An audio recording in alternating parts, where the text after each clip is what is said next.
A Christmas Story. 4 Toa came from far away, Vian, Jordan, Destrel and Crypta.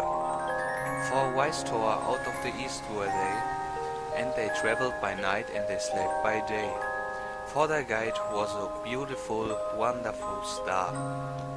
The star was so beautiful, large and clear, that all the other stars of the sky became a white mist in the atmosphere.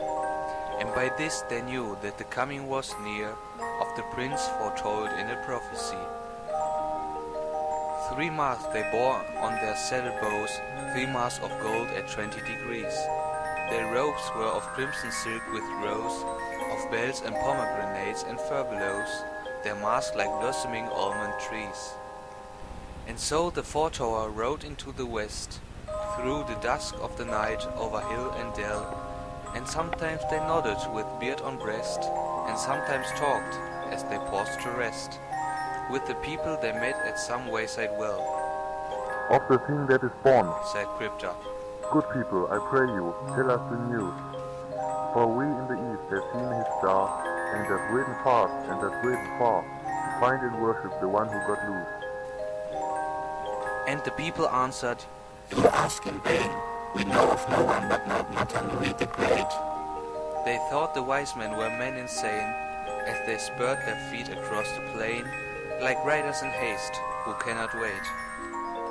And when they came to Kalanui, Matanui the Great, who had heard the thing, sent for the wise men and questioned them, and said, Go down unto Matanui, and bring me tidings of this new thing. So they rode away, and the star stood still, the only one in the grey of morn. Yes, it stopped, it stood still of its own free will, right over Matanui on the hill, the city of Matanui where the Great One was born.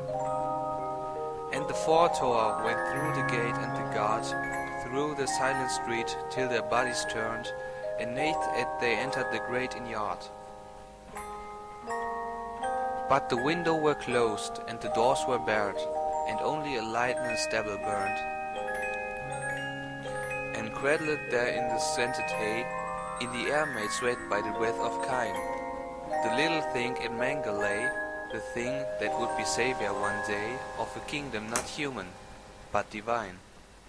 They laid their offerings at his feet, the gold was their tribute to a king. The frankincense, with its odor sweet, was for the priest the paraclete, the myrrh for the body's burying.